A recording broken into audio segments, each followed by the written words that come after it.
Hello, dear ones. Welcome back to the Indigo Rose Lounge. This is Alyce Dylan, your host, author, intuitive counselor, Reiki Master, and surviving Indigo Adult.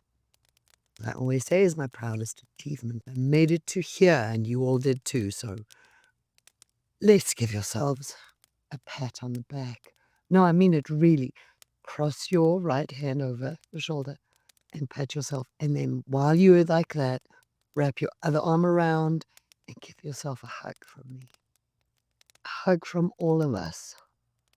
A hug of love and celebration and congratulations and thank you. Thank you for making it here. Thank you for having the perseverance. Thank you for having the resilience. Really, I appreciate it so much. Every one of us that is in the world, every one of us that survives is of immense benefit to the whole of humanity. And I thank you. I thank you for hanging in there. I thank you for pursuing your journey. And as it's written, the time has come, the walrus said, to speak of many things. Today, I'd like to speak about Reiki. So I've been practicing and teaching Reiki now for 27 years. Yeah, showing my age, although I did start very young, so it's not that late. And in that time, Reiki has given me many gifts. Reiki is a healing modality, sort of as such. It is mystical, although there's a huge amount of scientific research behind it now. Dr. Oz, when he was a surgeon, practicing surgeon, insisted on having Reiki practitioners in the surgery with him to give Reiki to the patients he was operating on, and had a very good success rate with that. So anyone who doesn't know about Reiki, while it seems lunatic fringe, there is a lot of white coat data behind it, and it seems to be a practice that really has demonstrable results.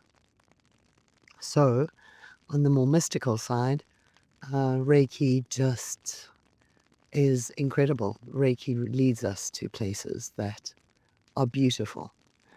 It's one of the tools in my toolbox, and I would not be the same without it. In fact, I think it saved my life, personally.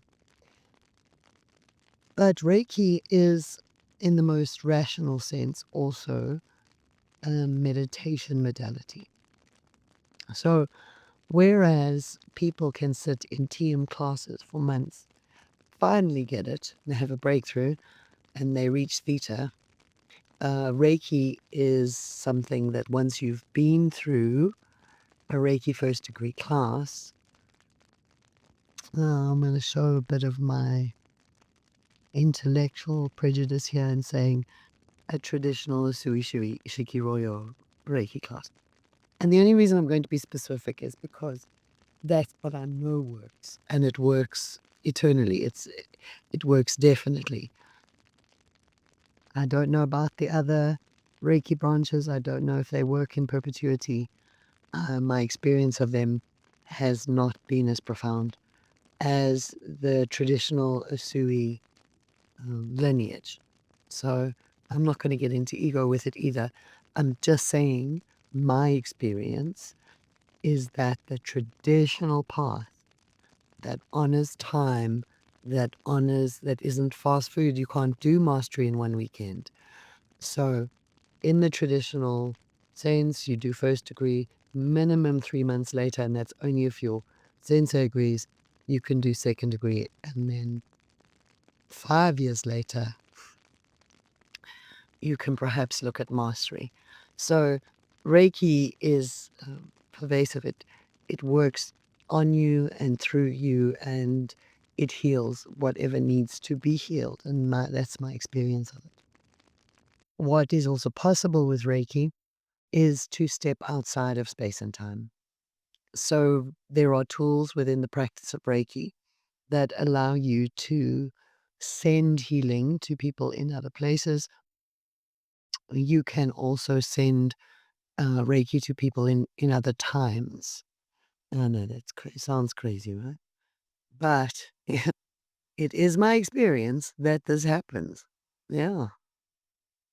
Something that's very useful, for example, is if you're healing a present trauma, if there's some traumatic event that you are working on healing, you could send Reiki. As a second degree practitioner, you could send Reiki to that event and start at the time of the event to heal it forward.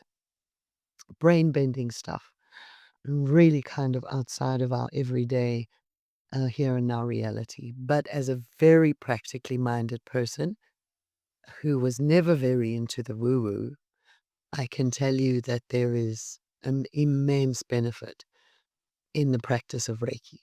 And it's all a personal journey. You go on it, you allow as much of it as you like, you harness it as well as you can.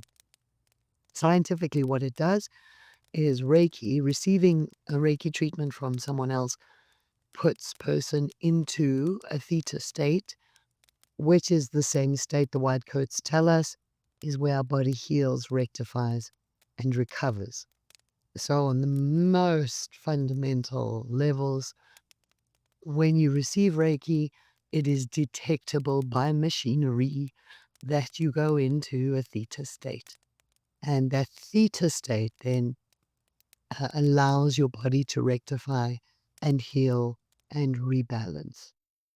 So, just something that you all should know is that I do, as a practice, send Reiki every day to all the readers of Alone in the Sea of Normal, to all those who take one of my online courses, and to all the listeners who listen here. Now, before you get defensive about that and, I don't want your Reiki, that's fine. Reiki is a 50-50 proposition. I can send Reiki all day to someone. If they do not receive it, then they don't. So I can send Reiki. If the recipient doesn't receive that Reiki, that's fine. It will go elsewhere where it's needed. It is nothing. I cannot force Reiki on anybody. I cannot force healing on anybody. The healing journey is always empowered.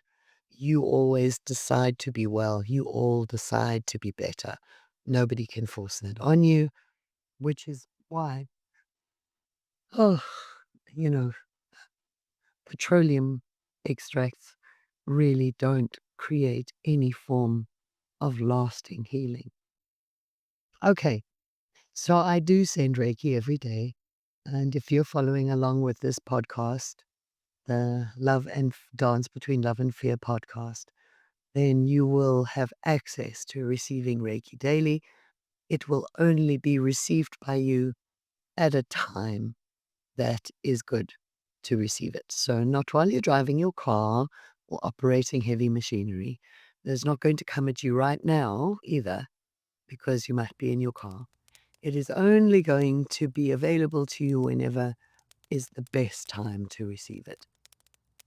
So I do that as my contribution to your well-being and to uplifting the frequency of the world, because I really believe with everything in me that the more of us there are that are whole and healthy and well, the better humanity will do.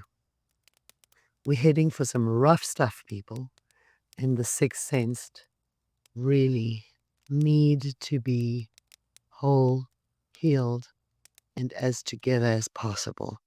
So I believe we can guide humanity's next steps after the destruction of the present order, which is coming, and I think we can all feel it.